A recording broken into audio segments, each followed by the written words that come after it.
It's a story that's getting national attention. Images of former President Gerald Ford have been popping up all over his hometown, which brings up the question of what is graffiti and what should be removed. 24-Hour News 8's Danny Carlson has the story from one of the controversial pictures. So far, 24-Hour News 8 has found 3 pop-up portraits of President Gerald Ford. This one right across from the Ford Federal Building.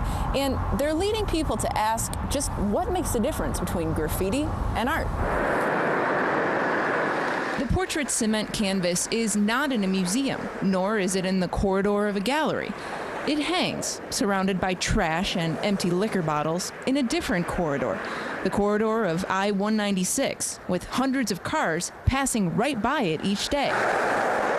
But art experts say it's not the where, but the what, the meaning behind a painting that transforms it from an eyesore to art. Some graffiti is really bad looking, you know, and it has no content really. It's just kind of maybe a gang marker or something.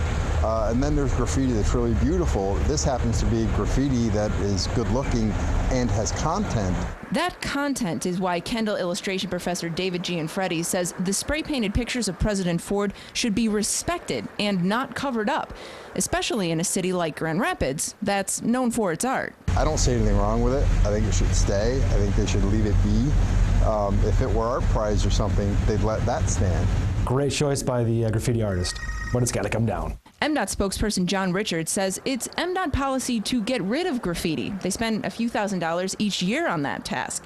He says they can't bend the rules for one picture while getting rid of another, and points out it's a safety concern too. Even though it's a nice depiction of President Ford, it has to come down. It's in a right-of-way, and there's enough things for people to look at when they're going 65 miles an hour on an interstate. Gianfreddi points to other distractions like billboards that are perfectly legal and says even if these pieces were to stick around, he doubts there would be a huge spike in artistic graffiti. But if there was. For those who are wishing that it goes away or try to stamp it out, good luck. It's not going to happen.